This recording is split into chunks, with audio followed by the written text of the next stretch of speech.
I'm Mackenzie Wilson, 32, living two completely different lives. Today, I arrived at our annual family reunion wearing my usual modest outfit and subtle makeup. My Aunt Patricia looked me up and down with that familiar sneer.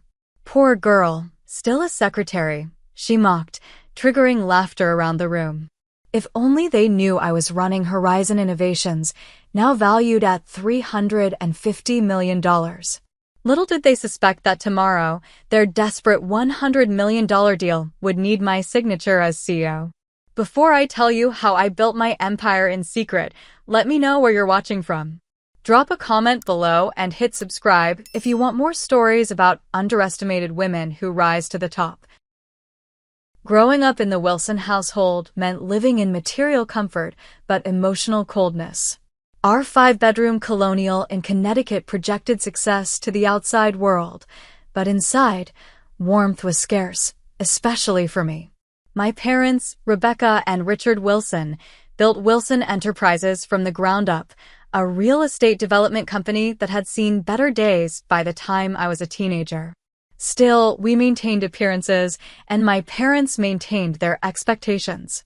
My 3 older brothers, Nathan, Bradley, and Christopher, were groomed for business from the start. Nathan, the oldest at 6 years my senior, was considered the strategic thinker. Bradley, for years older, had a gift for sales. Christopher, just 2 years ahead of me, was the charming one who could sweet-talk investors. Then there was me, the afterthought, the girl, the one who should focus on more suitable pursuits.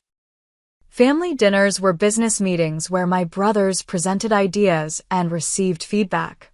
When I tried to join these conversations, my input was treated as cute at best, irritating at worst. "Business isn't really for women, Mackenzie," my father would say, not unkindly, but with absolute conviction. "Your brothers have the temperament for it." My mother, who had given up a promising career in marketing to support my father, would add, "There are other ways to contribute, dear." But it was my Aunt Patricia, my father's sister, who was the most cutting. A divorcee who had married into money and never worked a day in her life, she appointed herself the family's social conscience. "A lady doesn't concern herself with profit margins," she once told me when I was 13. "Focus on your appearance and finding a suitable husband. That's your investment strategy." The only person who believed in me was my grandmother Eleanor, my father's mother. A widow who had actually run the books for my grandfather's business for 30 years without credit, she recognized something in me that the others missed. "They underestimate quiet waters," she would whisper to me during our private conversations. "Let them. Deep rivers move with purpose." Grandma Eleanor secretly funded my business courses during high school and encouraged my entrepreneurial ideas. When she passed away when I was 22, I lost my only ally in the family. She left me a modest inheritance, enough to finish my education, but not enough to start a business. More importantly, she left me with confidence that I was on the right path. The most vivid memory that still fuels me today happened when I was 16. I had spent weeks analyzing Wilson Enterprises operations after overhearing my father worry about declining profits. I created a detailed presentation with fresh marketing approaches and cost-cutting measures. I practiced for days, convinced this would be my moment to prove my worth. I still remember the blue folder containing my presentation, the nervous sweat on my palms as I stood at the dinner table. "I've been thinking about ways to improve our market position," I began. The initial indulgent smiles faded as I continued, replaced by uncomfortable glances between my parents. My brothers snickered. When I finished, there was a painful silence. Then my father cleared his throat. "That's very creative, Mackenzie. But business is more complicated than you understand. Those ideas would never work in the real world," Nathan added. "Maybe you should focus on the school dance committee instead," Bradley suggested. Christopher, always the kindest of my brothers, at least tried. "Some interesting thoughts, Mac, but you're missing some fundamentals." Then Aunt Patricia, who was visiting that weekend, delivered the final blow. "Richard, Rebecca, You really should guide her toward more suitable interests. Pretty girl like her should focus on finding a husband who can provide for her, not playing with business ideas." They all laughed. I fought back tears, gathered my papers, and left the table. That night, I made a decision. I would succeed on my own terms, and one day, they would regret underestimating me. College was my escape. I attended state university rather than the Ivy League schools my brothers attended. My parents considered it a step down, but they paid the tuition, expecting me to find a husband there if nothing else. What they didn't know was that I was double majoring in business administration and computer science, taking night classes and working days to pay for the additional courses. It was during my sophomore year that I met Professor Diana Lawrence, the first person since my grandmother who took my ambitions seriously. A former tech executive who had built and sold 2 companies before turning to teaching, she became my mentor. "You have something rare, Mackenzie," she told me after reviewing my analysis of a case study. "You see patterns others miss and opportunities where others see obstacles." With her guidance, I developed my skills and built a network outside my family's knowledge. I interned at tech companies during summers, telling my family I was working as an administrative assistant. It wasn't entirely a lie. I did start in administrative roles, but quickly moved up, impressing managers with my insights and work ethic. I graduated with honors, but even then, my family viewed my education as a nice accomplishment before settling down. At my graduation dinner, Aunt Patricia asked when I was planning to put that degree to use finding a husband with potential. I smiled and said I was considering my options. By then, I had already decided. I would build something of my own, and I would do it completely under their radar. If they couldn't see my value, I wouldn't waste energy trying to convince them. Instead, I would show them when the time was right. I accepted what appeared to be a modest position as an executive assistant at a mid-sized tech firm, much to my family's disappointment. What they didn't know was that my plan was already in motion. I was positioning myself at the intersection of real estate and technology, a space I understood intimately from growing up in the family business, but with a fresh perspective they had never considered. After graduation, I deliberately chose a path that would keep me under my family's radar. Rather than joining Wilson Enterprises, where I would be relegated to an administrative role regardless of my qualifications, I took a position at TechForward, a mid-sized tech company focused on business solutions. To my family, I described it as an executive assistant role. In reality, I started in their business development department. Just a stepping stone, I told my mother during our weekly calls. "I'm learning the office environment." She sounded relieved that I had realistic expectations. My father barely acknowledged my job, asking only if the benefits were decent. My brothers teased me about getting coffee for actual business people. I let them believe what they wanted. At TechForward, I immersed myself in understanding how technology was transforming traditional industries. I volunteered for extra projects, worked weekends, and absorbed everything I could about emerging tech trends. My particular interest was in how property management and real estate development, my family's business, were ripe for technological disruption. 6 months in, I identified a critical gap in the market. Property developers were using outdated methods to track project progress, manage contractor relationships, and monitor regulatory compliance. The inefficiencies were costing millions. I developed a prototype solution on my own time, using skills from my computer science courses. When I presented it to my direct manager, Jacob, he was impressed enough to arrange a meeting with the company's CTO. They loved the concept, but wanted to take it in a direction that wouldn't address the core problems I had identified. That's when I realized I needed to pursue this independently. Around this time, I attended a tech conference in San Francisco, telling my family it was a required work trip. There, I met Allison Reed, a brilliant software engineer who was equally frustrated with her company's narrow vision. We connected instantly over our shared ambitions. "The solution you're describing would revolutionize project management in real estate," she said over coffee after my question at a panel discussion had turned into an hour-long conversation. I know it would, I replied, but nobody's building it right. Then maybe we should, she suggested. That casual remark was the beginning of Horizon Innovations. Allison and I spent the next 6 months developing our business plan, meeting nights and weekends. I maintained my facade at family gatherings, nodding along when they made assumptions about my administrative career. Still answering phones, Mackenzie? Aunt Patricia asked at Thanksgiving that year. Something like that, I replied, while mentally finalizing our pitch to angel investors. Finding funding was our biggest challenge. I couldn't approach family connections without revealing my plans, and most investors were skeptical of 2 young women with limited professional experience. We faced 27 rejections before meeting Samuel Grant, a retired tech executive who had made his fortune disrupting the insurance industry. You know what I see in you too, he said after our pitch. You're solving a real problem you understand intimately, not chasing a trendy idea. That's rare. He invested $250,000 in exchange for a 15% stake, enough for us to quit our jobs and work full-time on developing our platform. I told my family I had been promoted to an executive assistant position for a private investor, which explained my increased travel and unavailability for family events. They barely asked questions, assuming I had found my level. The first year was brutal. Allison and I worked 18-hour days, living on ramen and coffee.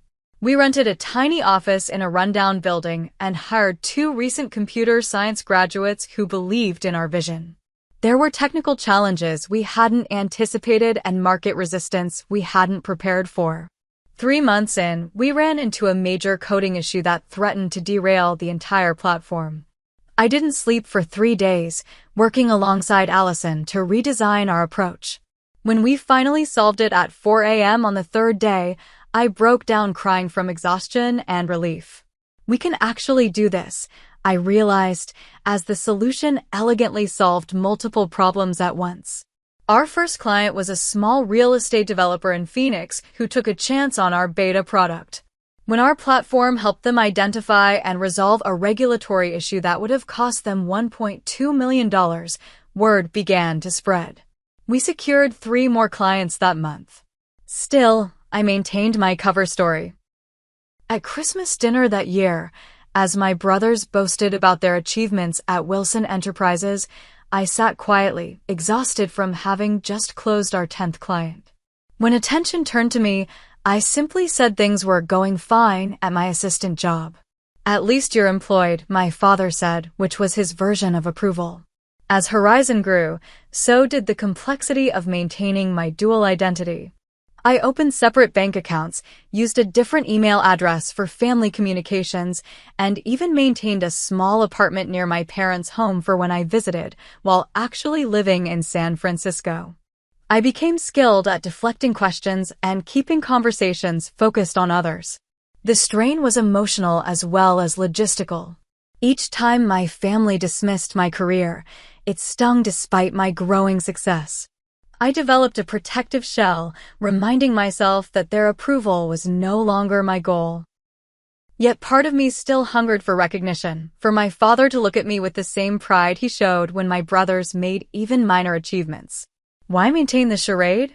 Allison asked me once, after I returned from a particularly difficult family weekend.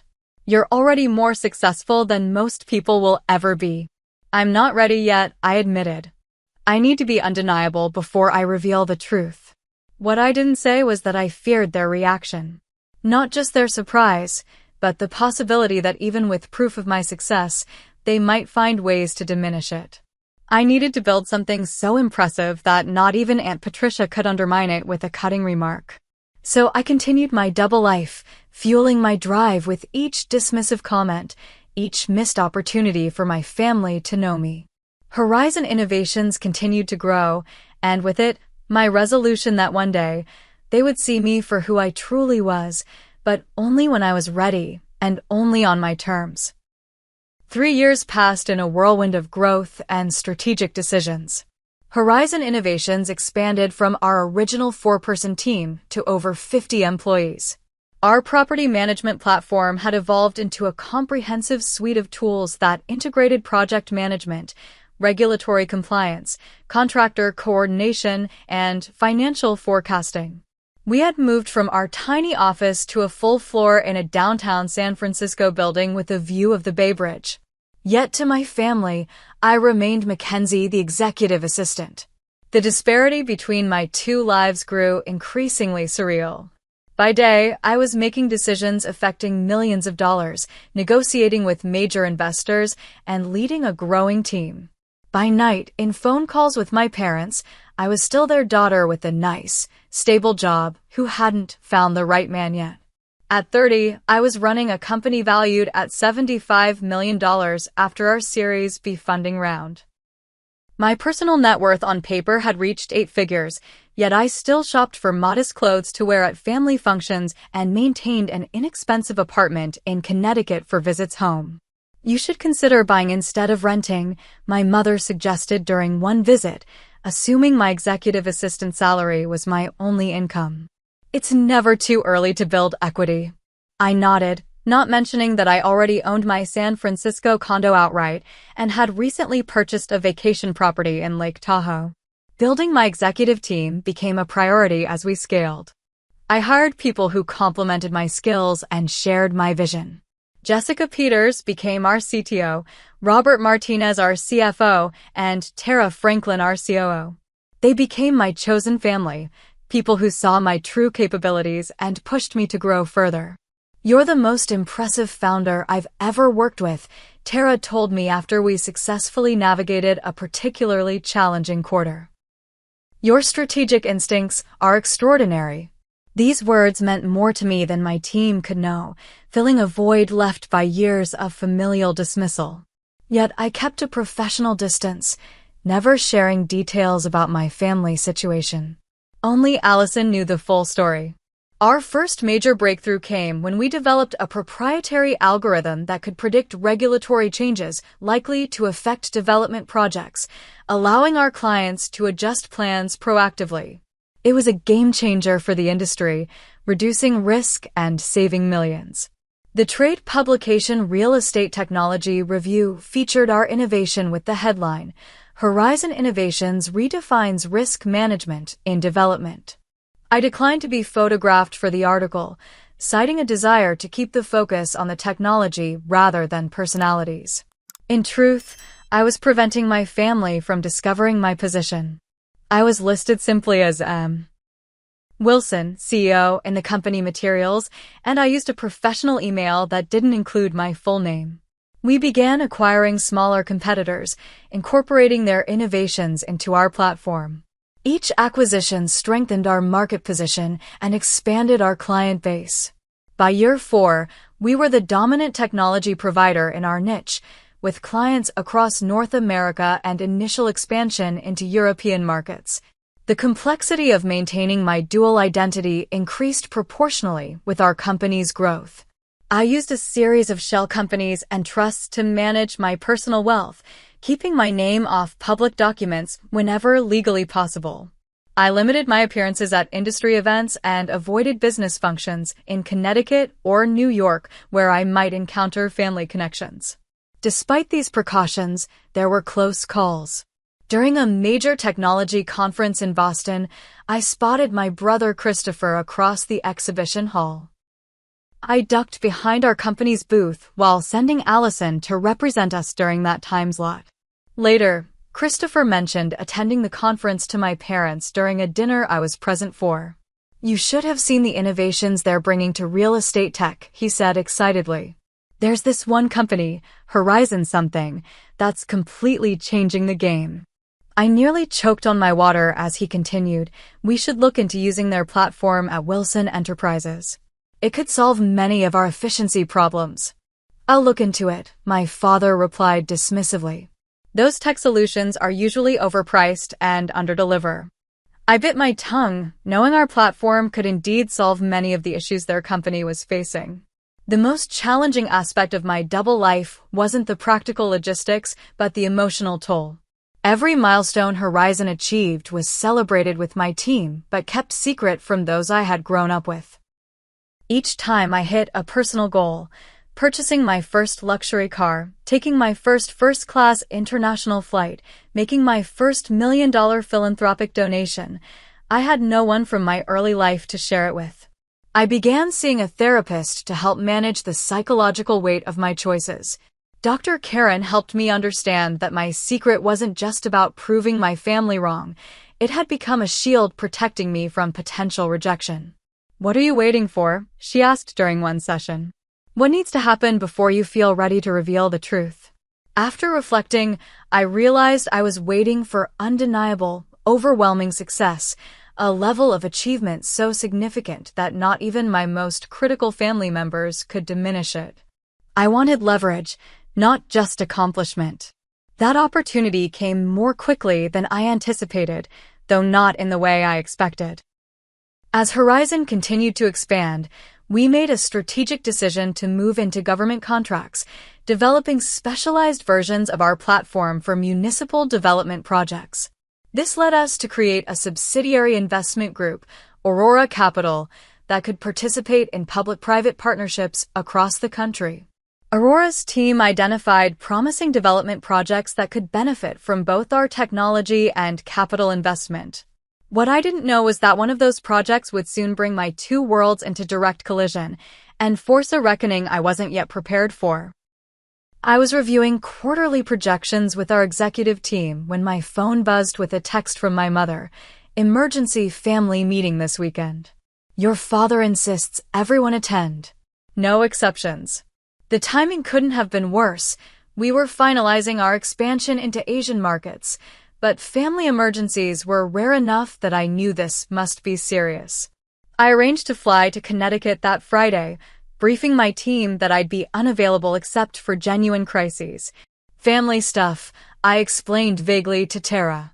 "Shouldn't take more than the weekend." What I didn't expect was to walk into the eye of a financial hurricane. Wilson Enterprises, my family's once solid real estate development company, was on the brink of bankruptcy. The tension was palpable as I entered my parents' living room. My father, Richard, looked 10 years older than when I'd seen him at Christmas, his face drawn with stress. My mother sat beside him, clutching his hand, her usual perfect composure fractured by worry. My brothers occupied various positions around the room, their typical confidence replaced by tense postures and grim expressions. Aunt Patricia was there too, of course, sitting primly in an armchair as though at a social tea rather than a family crisis meeting. Finally, she remarked as I entered, "Now we can begin." My father got straight to the point. "Wilson Enterprises is in trouble," he announced, his voice uncharacteristically shaky. "The Westlake development project has failed catastrophically. Cost overruns, regulatory issues, contractor disputes. It's a perfect storm." The Westlake project had been the company's largest undertaking, a mixed-use development that was supposed to revitalize a struggling neighborhood while generating substantial profits. It had been Christopher's baby, his chance to prove himself as the future of the company. "We're looking at potential bankruptcy," my father continued. "Everything we've built over 40 years could be gone within months." My mother squeezed his hand tighter. "We've already taken second mortgages on both houses," she added softly. The implications sank in. Not just the business, but my parents' personal assets were at risk. My father had always kept the business and family finances intertwined, a practice I'd recognized as dangerous years ago, but had no standing to criticize. "How did this happen?" I asked, genuinely shocked at the scale of the disaster. Nathan shot a glare at Christopher. "Ask him. His project, his mess." Christopher's face reddened. "You were the one who pushed for accelerating the timeline. We wouldn't have had these contractor problems if we'd stuck to the original schedule." "Boys," my father warned, but with none of his usual authority. Bradley jumped in. "We all know the real problem was inadequate due diligence on the regulatory requirements. The environmental remediation alone has cost millions we didn't budget for. The brothers continued blaming each other while I sat quietly observing. The issues they were describing, contractor management, regulatory compliance, timeline coordination, were exactly the problems our platform at Horizon had been designed to prevent. A bitter irony that the family business was failing due to issues my secretarial work had solved for hundreds of other companies. What's the plan? I finally asked, interrupting the circular firing squad. My father sighed heavily. We have one potential lifeline. Maxwell Incorporated has offered to buy a controlling interest in the company. I stiffened at the name. Maxwell was notorious in the industry for acquiring distressed properties, stripping them of assets, and discarding the remains. They had a particular reputation for slashing staff and reneging on community commitments. That's corporate suicide, I said before I could stop myself. Everyone turned to look at me with varying degrees of surprise and annoyance. And what would you know about it? Aunt Patricia asked coldly. My father gave a dismissive wave. Maxwell isn't ideal, but they're our only option right now. Actually, my mother interjected with unusual assertiveness. There is another possibility. She nodded to my father to continue.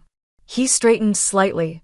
Yes, an investment group called Aurora Capital has expressed interest.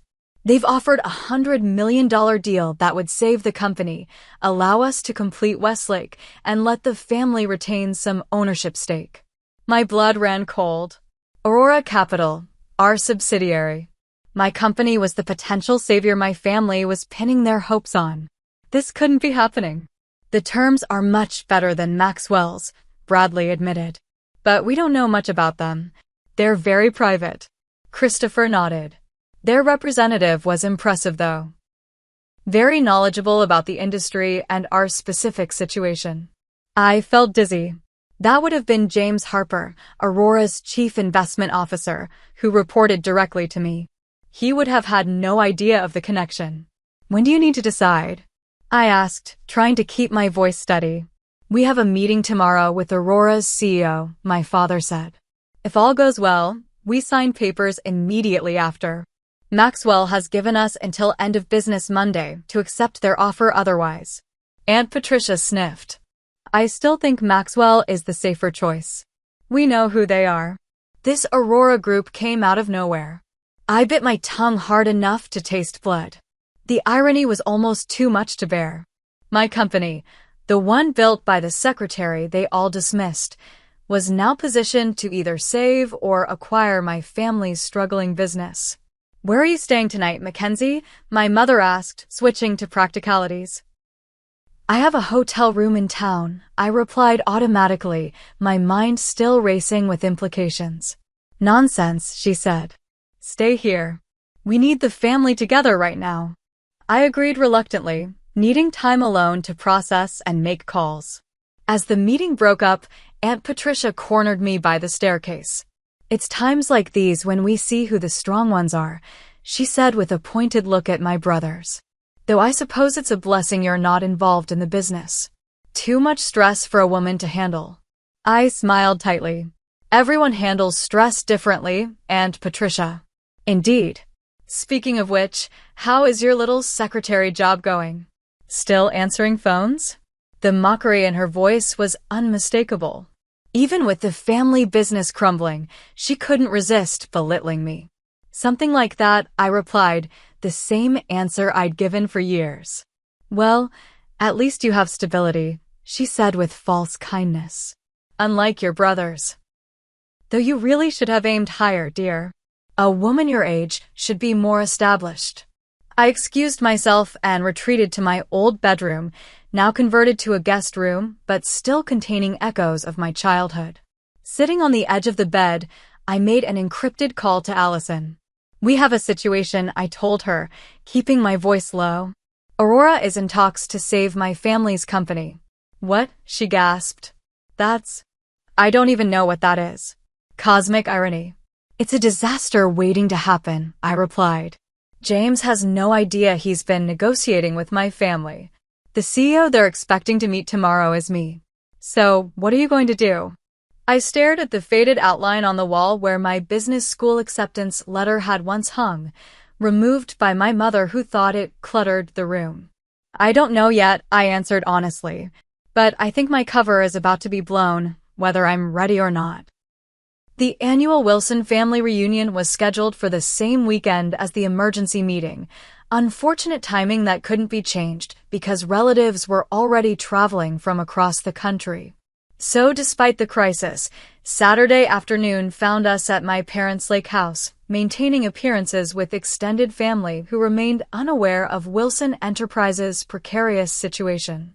I arrived deliberately late, having spent the morning in urgent conference calls with my executive team. We had temporarily halted Aurora's negotiations with Wilson Enterprises, citing internal review procedures, buying me 24 hours to make an impossible decision. The lakeside property looked the same as always, manicured lawns sloping down to the private dock, white tents set up for the catered lunch, cousins' children running between tables while the adults clustered in their usual social hierarchies. Nobody would guess that the hosts were facing financial ruin. I wore a simple blue sundress from a department store and minimal jewelry, my usual secretary-appropriate attire for family functions. My actual wardrobe in San Francisco consisted of designer pieces and custom suits, but that Mackenzie remained carefully hidden. "There she is," called my cousin Emma as I approached the main tent. "The career girl."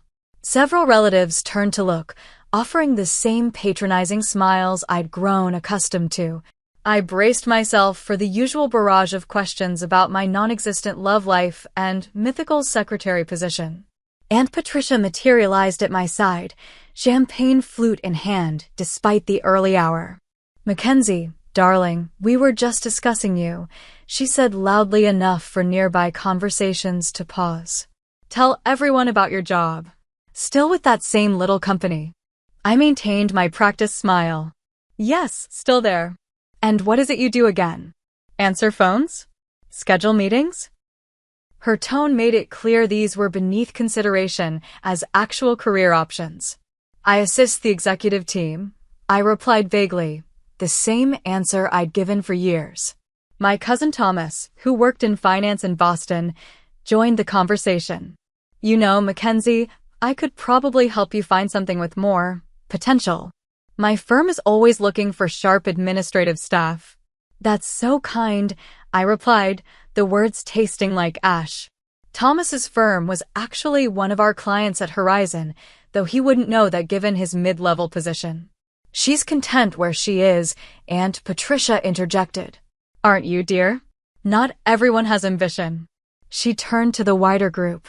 "Mackenzie has always been the cautious one." Safe choices. I felt the familiar burn of anger but tamped it down as I had countless times before. My father caught my eye from across the tent and gave a small headshake, his signal to keep family harmony at all costs. My brothers worked the crowd separately, maintaining the family facade despite their own anxieties. Nathan was deep in conversation with an uncle who was a retired banker, perhaps seeking last-minute advice. Bradley charmed a group of cousins with a story that had them laughing, his sales skills deployed to distract from reality. Christopher stood alone by the lake, the weight of the failed project visible in his posture. Lunch was served, and I found myself seated at a table with Aunt Patricia, her daughter Melissa, and several other relatives who immediately turned the conversation to their children's accomplishments. "Jason just made partner at his law firm," announced my second cousin Diane. "Youngest in the firm's history." "Elizabeth's art gallery in Chelsea is expanding to a second location," added another cousin. "My Stephen just closed a $20 million deal for his company," said Aunt Patricia, though everyone knew Stephen worked in middle management and had likely been peripheral to any such deal. Eventually, all eyes turned to me expectantly. "And what about you, Mackenzie? Any exciting developments?" asked Diane with the forced interest of someone who expected no noteworthy answer. Before I could respond, Aunt Patricia jumped in. "Mackenzie is very dedicated to her secretary position. What is it now, 10 years with the same company? Such loyalty is rare these days." The condescension in her voice was unmistakable. Several relatives exchanged glances that mixed pity with relief that their own children were more successful. It's actually an executive assistant position, I corrected mildly, though the distinction would matter little to them. Of course, dear, Aunt Patricia said with exaggerated patience. Executive assistant. Much more prestigious. Do you get to order the special coffee now? The table erupted in polite laughter, at my expense. Something inside me began to crack. A decade of dismissal, condensation, and minimization crystallized in that moment of collective laughter. I had built a company valued at hundreds of millions of dollars, employed over 100 people, transformed an industry, and sat here being mocked for fetching coffee. I was saved from responding by a commotion at the entrance to the tent. Martin Sterling, my family's longtime lawyer, was hurrying toward my father, his expression urgent despite his attempts at discretion. My father excused himself from his conversation and met Martin halfway. They spoke in hushed tones, but in the sudden quiet of the tent as people watched curiously, snippets carried. CEO of Aurora will only meet with the entire family leadership. Insists on all principals being present tomorrow. Deal could fall through without immediate signatures. My father's face, already strained, grew more troubled. He beckoned my brothers to join the conversation. I remained seated, watching the family drama unfold while appearing uninvolved, a role I had perfected. Aunt Patricia couldn't resist the opportunity to comment. More business troubles. That's what happens when a company doesn't adapt with the times. If Richard had listened to Stephen's advice years ago about diversification, I tuned out her revisionist history, knowing her son had never offered my father any substantive business advice. Instead, I watched as my brother's expressions shifted from concern to alarm. Eventually, my father approached our table. Mackenzie, excuse us for a moment. Family business matter. The exclusion, so routine I usually didn't notice it anymore, struck me with fresh pain given the circumstances. I was being dismissed from a discussion about a company that was, unknowingly, dealing with my company. Of course, I replied automatically, standing to leave. Actually, Aunt Patricia interjected, Mackenzie might have valuable input. After all, she is an executive assistant. Perhaps she could tell you how proper businesses handle these situations. The table again rippled with laughter. My brothers looked embarrassed but said nothing. My father, distracted by the crisis, barely noticed the mockery. We need to discuss some sensitive business matters, he said apologetically. Enjoy the party, everyone. As my father and brothers retreated to the house with Martin, Aunt Patricia raised her glass. To the Wilson men, she said loudly, carrying the burden of the family legacy while the rest of us enjoy the benefits. I locked eyes with her, something in my expression finally giving her pause. Is something wrong, Mackenzie? She asked with false concern. Nothing at all, Aunt Patricia, I replied, setting down my napkin. If you'll excuse me, I need some air. I walked down to the dock, away from the party, and stared across the lake. Tomorrow, everything would change. Tomorrow, they would learn that the secretary they had dismissed for a decade was the CEO whose signature they desperately needed. The question was, what did I want that outcome to look like? Revenge had been my fantasy for years, seeing their shocked faces, watching Aunt Patricia sputter apologies, forcing my brothers to acknowledge my success. But now that the moment approached, I wondered if triumph would taste as sweet as I had imagined. My phone buzzed with a text from Allison. Decision time. What do you want to do? I took a deep breath of lake air, the same air I had breathed as a teenager dreaming of proving myself. The girl with the business presentation in a blue folder, crying in her room after being laughed out of the dining room. I texted back, book the conference room at the Westin Hotel for 10 a.m. tomorrow. Alert the team. It's time. Back at the party, I made my excuses and left early, claiming a headache. As I drove away, I glanced in the rearview mirror at the family gathering growing smaller in the distance. The next time I saw them, everything would be different. Whether that difference would heal old wounds or create new ones remained to be seen. In my hotel room, I laid out my CEO clothes for the morning, the armor I would wear to face my family as my true self for the first time. I spent the night alternating between strategic planning calls with my team and staring at the ceiling, replaying a decade of dismissive comments and wondering if tomorrow would finally silence them. By dawn, I had made my decision. This wasn't just about revenge or recognition anymore. It was about integrity, being whole instead of divided. Whatever happened, I would no longer live a double life after tomorrow. I arrived at the Westin Hotel 30 minutes before the scheduled meeting. My executive team had flown in overnight. Allison, our CTO Jessica, CFO Robert, and COO Tara.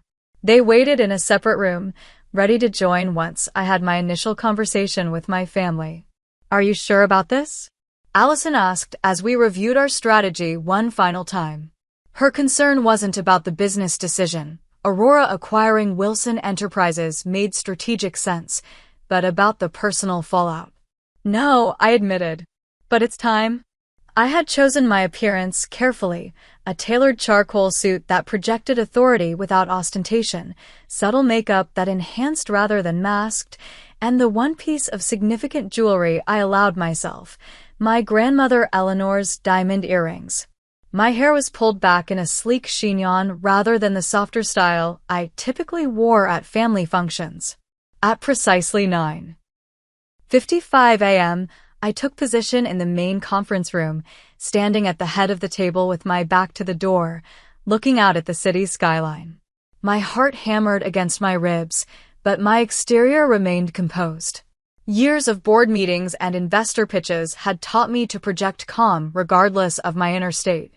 I heard them before I saw them. My father's authoritative voice directing questions to Martin Sterling, my brother's voices overlapping with speculation about what this meeting might hold. They entered the room in a cluster, still talking among themselves. "The CEO of Aurora should be here any minute," Martin was saying. "I was told." He stopped mid-sentence as they registered my presence by the window. Confusion rippled through the group. "Mackenzie," my father said, puzzled. "What are you doing here?" "We're about to have an important business meeting." I turned slowly to face them, maintaining deliberate eye contact with my father. "I know. That's why I'm here." My brothers exchanged confused glances. Christopher stepped forward. "Mac, I'm sorry, but this is seriously confidential. Maybe Mom needs help with something while we're tied up here." The condescension in his well-intentioned suggestion strengthened my resolve. I moved to the head of the conference table and gestured to the chairs. "Please, everyone, take a seat." Something in my tone, a note of authority they'd never heard from me before, gave them pause. Martin Sterling, always sensitive to power dynamics, was the first to comply, selecting a chair midway down the table. My father remained standing. "Mackenzie, I don't know what this is about, but we're waiting for the CEO of Aurora Capital." "This is not the time for whatever this is." "The CEO of Aurora Capital is already here," I replied evenly. "I'm the CEO of Aurora Capital, and of its parent company, Horizon Innovations." The silence that followed was absolute. My father's face went completely blank, a reset before emotion could register. Nathan's jaw literally dropped. Bradley blinked rapidly as though his vision had malfunctioned. Christopher looked from me to our father and back again, seeking confirmation this was some kind of joke. Martin Sterling, ever the professional, recovered first.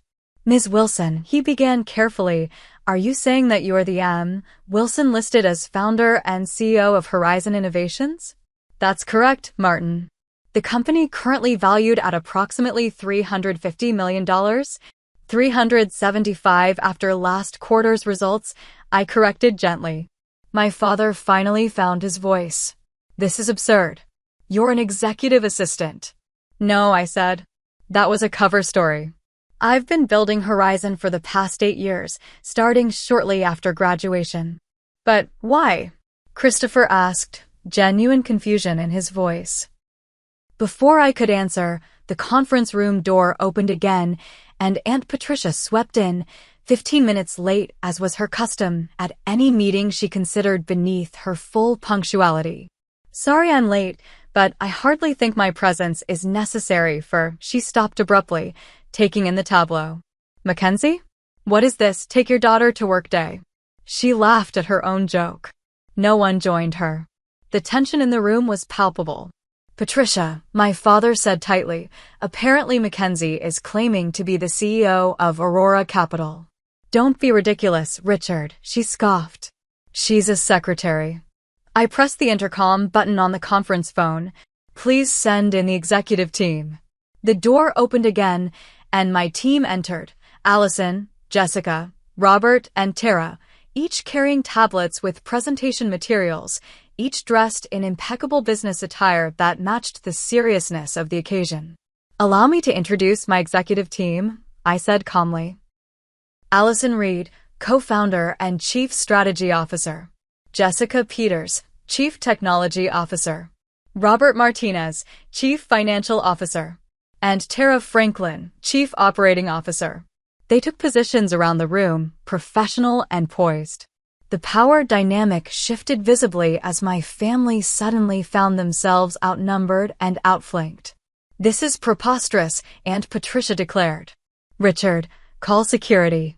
This is clearly some kind of prank or scam." "It's neither, Ms. Wilson-Hughes," Tara responded coolly. Horizon Innovations and its subsidiary Aurora Capital are well-established entities with impeccable credentials. We can provide any documentation you require to verify Ms. Wilson's position. Robert activated the large screen on the wall, displaying Horizon's corporate structure, financial highlights, and media coverage, all with my name and position clearly indicated. My father sank slowly into a chair, his eyes fixed on the screen. "All this time," he murmured. "All these years."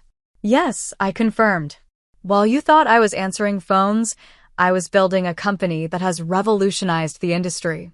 The same industry where Wilson Enterprises is now failing." Nathan's shock transformed to anger. "This is why Aurora was interested in our company? Some kind of revenge plot?" "No," I replied firmly. Aurora identified Wilson Enterprises as a potential acquisition target through standard market analysis. The team had no idea of our connection until I informed them yesterday.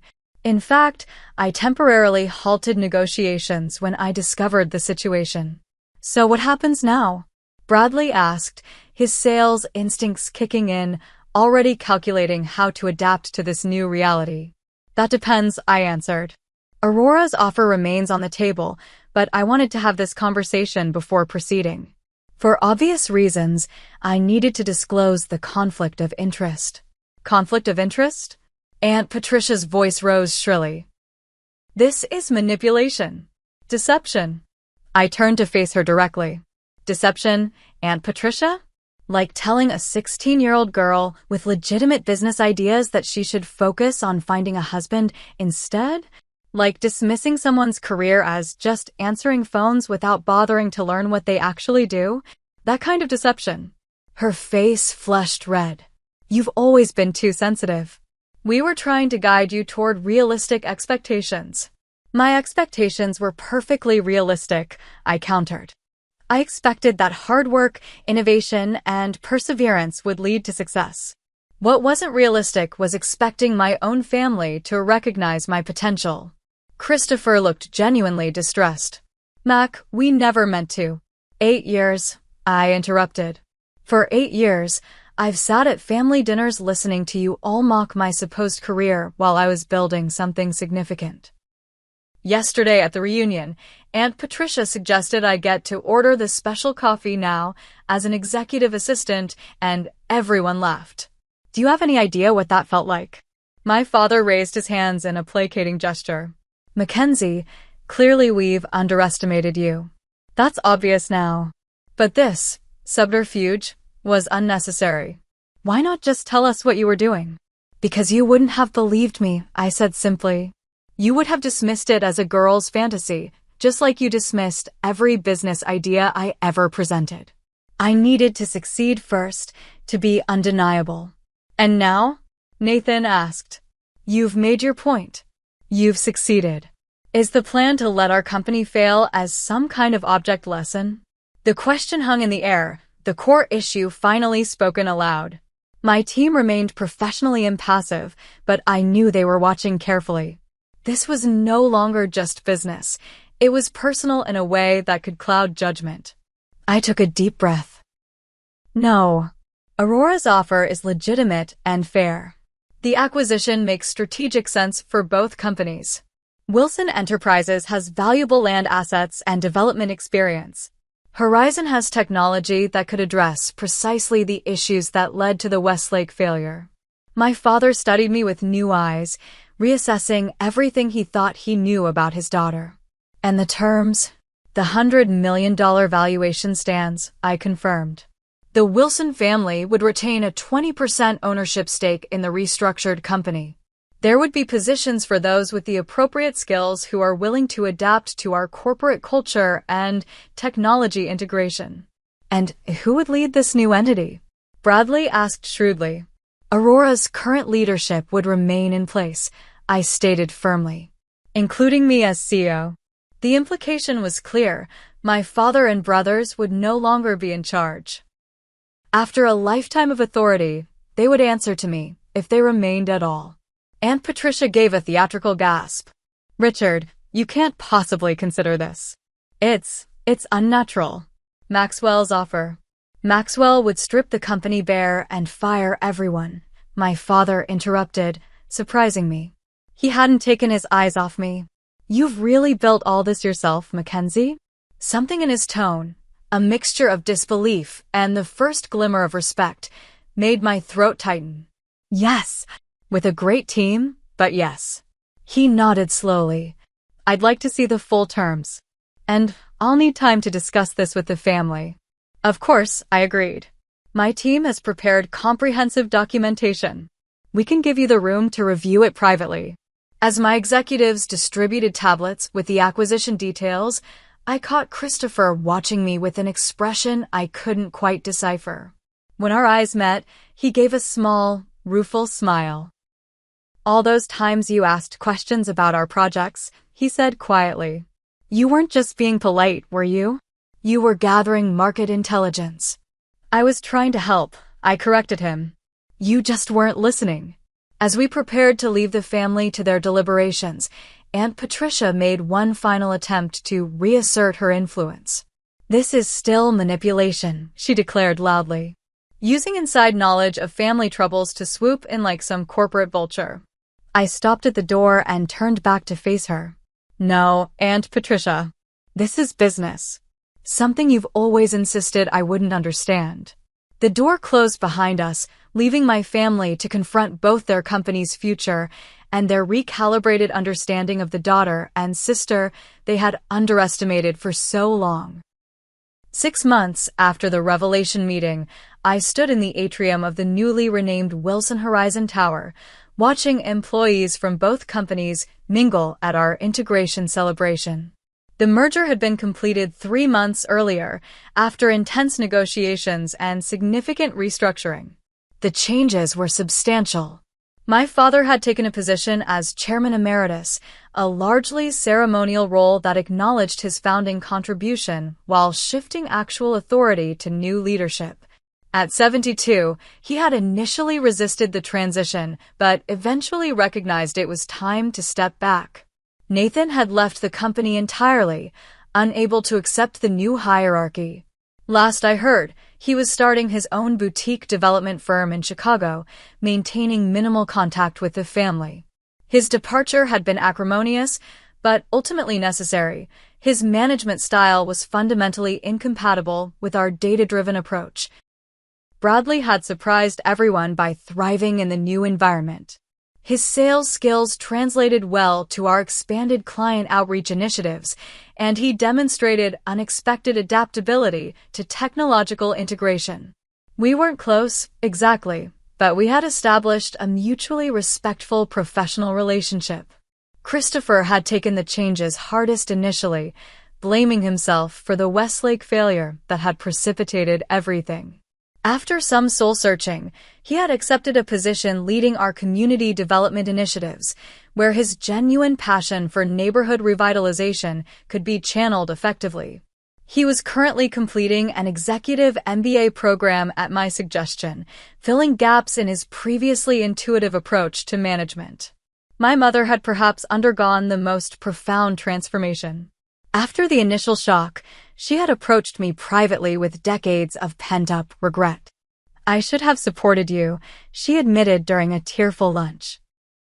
"I let my own compromises dictate the limitations I set for you." Our relationship was healing gradually as she shared stories of her own abandoned career aspirations, and I helped her rediscover her marketing expertise through volunteer work with women entrepreneurs. Aunt Patricia remained Aunt Patricia, critical, judgmental, and permanently convinced that my success was some combination of luck and manipulation. I had made peace with the fact that her approval would never come and, more importantly, that I no longer needed it. "Quite a turnout," commented Allison, joining me at the railing overlooking the celebration. "Better than expected," I agreed. "The culture integration is proceeding faster than projections." Speaking of which, she nodded toward the entrance where my father had just arrived, uncharacteristically without my mother at his side. I made my way through the crowd to greet him. At family gatherings, we maintained cordial but somewhat distant relations. This was his first appearance at a company function since the ceremonial ribbon-cutting 3 months ago. "Dad," I said, genuinely pleased. "I didn't expect you today." He looked around at the modernized space that had once been Wilson Enterprises' traditional lobby. "Thought I should see how things are going." We stood in slightly awkward silence before he added, "Your mother wanted to come, but she has that mentoring event with her women's entrepreneurship group." "I know. I helped her prepare her presentation yesterday." He nodded, clearly still adjusting to the new dynamic between his wife and daughter. "The quarterly report was impressive," he offered. "The Westlake project completion under the new system saved significant costs." Coming from him, this was effusive praise. "The technology made the difference," I acknowledged. "But the land acquisition strategy you developed gave us the foundation to build on." Another silence, less awkward this time. "I still don't understand why you felt you couldn't tell us," he finally said, returning to the question he'd asked repeatedly since the revelation. 8 years, Mackenzie. Your own family." I considered my answer carefully. We'd had versions of this conversation before, but perhaps here, surrounded by the tangible evidence of what I'd built, I could make him truly understand. "Do you remember when I was 16 and presented that marketing and efficiency plan at dinner?" Everyone laughed. He shifted uncomfortably. "We didn't realize you were serious." "That's exactly the point, Dad. You didn't take me seriously. None of you did. Can you honestly say you would have believed in Horizon if I'd told you about it at the beginning? Would you have encouraged me the way you encouraged the boys?" His silence was answer enough. "I needed to succeed on my own terms," I continued. "Without family connections, without the Wilson name opening doors. I needed to know I could do it myself." "And now? Was it worth the deception?" I gestured around us at the thriving company. "This is worth it. Building something meaningful is worth it. But the deception? That took a toll I'm only now beginning to process." He seemed to consider this. "Your grandmother would be proud," he said finally. "She always said you had the best head for business in the family." I should have listened to her. The mention of Grandma Eleanor brought unexpected tears to my eyes. I wish she could have seen this.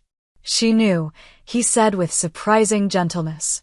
"Maybe not the specifics, but she knew you would succeed. That's why she left you those earrings." They were her lucky charm in business dealings with men who underestimated her. I touched the diamond earrings I was wearing, the same ones I'd worn to the Revelation meeting, the ones I wore to every important business event. I'd had no idea they held that significance. Our conversation was interrupted by the arrival of several key clients. As I made introductions, I noticed my father watching me with something I'd never seen before in his expression, respect tinged with regret. Later that evening, after the celebration wound down, I sat alone in my office reviewing our latest expansion plans. A knock at the door revealed Christopher. "Got a minute?" he asked, lingering in the doorway. Sure. Everything okay with the community outreach for Riverside?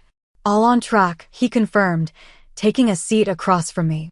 That's not why I'm here. He hesitated, then pushed forward. I owe you an apology. Not just for recently, but for, well, pretty much our entire lives. I set down my tablet, giving him my full attention. I never actively tried to undermine you, he continued, but I never stood up for you either. I benefited from the family dynamic without questioning it. That was wrong. His sincerity was evident and somewhat disarming. Christopher had always been the kindest of my brothers, but kindness without advocacy had still left me isolated. Why now? I asked. My executive MBA program, he said with a rueful smile. We had a session on unconscious bias in business. The professor could have been describing our family as a case study. He leaned forward. But also because I've seen you in action these past months. You're brilliant at this, Mac. Better than Dad ever was, better than any of us could have been. The compliment, delivered without reservation, meant more than I wanted to admit. Thank you, I said simply. Do you think we can ever be a real family again? He asked. Not just business associates who happen to share DNA? I considered the question seriously. I think we're finding a new equilibrium. It won't be what it was, but maybe it can be something more authentic. After Christopher left, I found myself reflecting on the journey of the past year. The revelation had brought professional triumph, but had also forced me to confront the emotional cost of my double life. Working with a new therapist, I was gradually processing the complex mixture of vindication, lingering hurt, and unexpected grief for the family relationships I had wished for rather than the ones I had actually experienced. The company continued to thrive. Our integration of Wilson's assets with Horizon's technology had created synergies beyond our initial projections. Industry publications were calling it a model merger, and our stock had risen accordingly. I had finally stepped fully into the public eye as CEO, giving interviews and accepting speaking engagements that would have been impossible during my years of hiding. One unexpected consequence of going public with my identity was the response from young women in business and technology.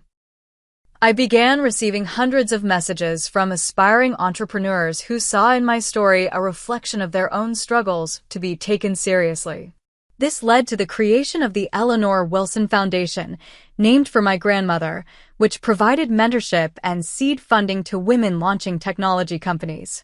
At our first foundation event, I shared the podium with my mother, who spoke movingly about the importance of supporting women's ambitions without limitation.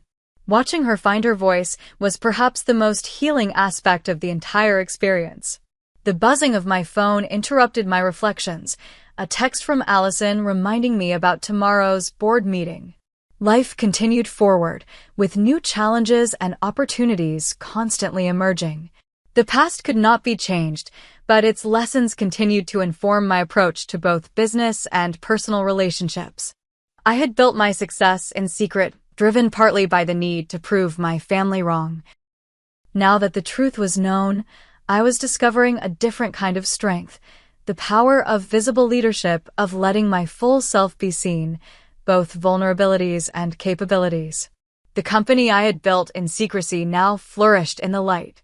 The family that had once dismissed me now grappled with the reality of my accomplishments in various ways, some adapting, others resistant. And I continued to evolve, integrating the driven, secretive founder with the public leader I was becoming. The journey hadn't ended with the revelation. In many ways, that had simply been the beginning of a new chapter.